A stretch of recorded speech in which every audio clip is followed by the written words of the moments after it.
श्राद्ध श्रद्धा का विषय है, तर्क का विषय नहीं है।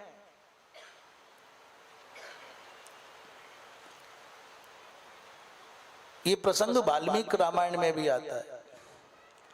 जब भगवान राम वन में जाने के लिए अत्यंत हैं, तो भगवान को मनाने के लिए इसी प्रकार के कुतर्कों का आश्रय लेकर के जावाली जी महाराज कहते हैं, राघव किसके चक्कर में पड़े हो, चलो अयोध्या के सिंहासन पर बैठ करके शासन करो।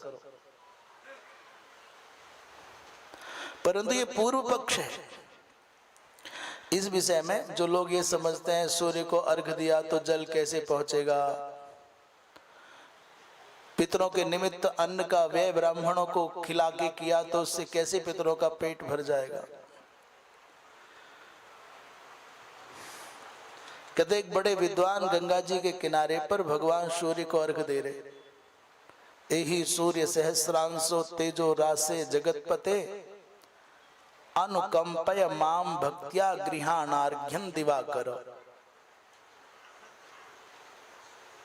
भगवान सूर्य को अर्घ दे रहे थे तो उसी समय कोई नास्तिक प्रकृति का कोई कुतर्की आ गया और पानी उलीच करके गंगा जी से पानी लेता और किनारे पर फेंक देता। बोले मेरे खेत में सिंचाई हो जाए, मेरे खेत में सिंचाई हो जाए। हे गंगा जी के जल, तो जा और 50 किलोमीटर दूर मेरा जो खेत है उसकी सिंचाई करा।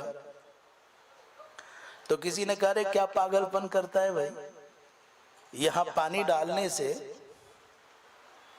तेरे खेत में पानी पहुंच जाएगा क्या।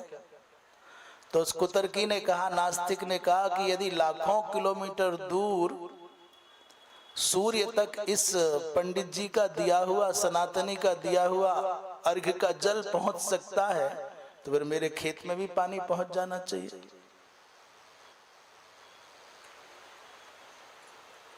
इस बात को सुनकर के जो भोले मन के लोग हैं ना, वो जल्दी से उनको बहुत जल्दी, हाँ तर्क वाली बात है भाई, कैसे पहुंच जाएगा पानी वहां।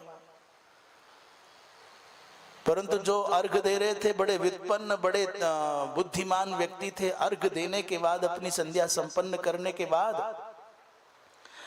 अब उनको पता नहीं क्या सूझा, ऐसा स्वभाव तो था नहीं।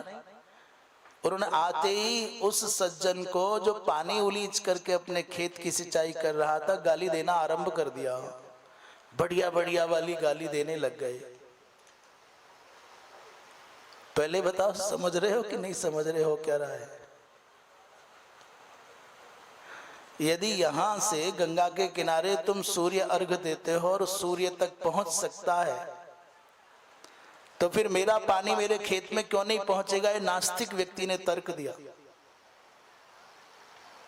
तो श्रीमान जी जो सनातनी विद्वान अर्घ दे रहे थे वो अपनी पूजा संपन्न करके आए और उस नास्तिक को जी भर के गाली देना शुरू कर दिया।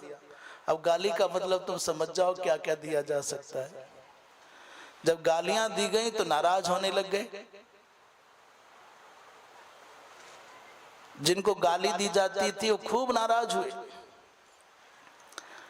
तो इन्होंने ठंडे दिमाग से कहा भाई नाराज क्यों होता है, तेरा घर तो यहां से बहुत दूर है और जिन जिन संबंधियों को संबोधित करके मैं अपशब्द कहता हूं वो भी बहुत दूर है, तो मेरे शब्द वहां तक पहुंच सकते हैं क्या। उन्होंने कहा पहुंचते क्यों नहीं है, मेरा जी खराब हो रहा है तेरे शब्द सुन करके। तो सनातनी ने कहा कि देख समझ ले, एक सामान्य से अपशब्दों का प्रभाव तेरे ऊपर इतना पड़ता है, तेरा घर दूर होने पर भी तुझको लगता है गालियां लग रही हैं, तो फिर समझ ले मेरे द्वारा दिया गया श्रद्धा से जो सूर्यार्घ है वो भगवान सूर्य तक क्यों नहीं पहुंचेगा।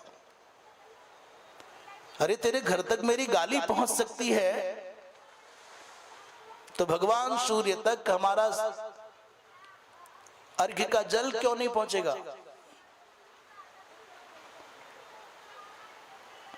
परंतु सूर्यार्घ का जल पहुंचता है कि नहीं पहुंचता, इस विषय में विष्णु पुराण बड़ी घोषणा के साथ में ये प्रमाणित करता है कि नहीं पहुंचता है।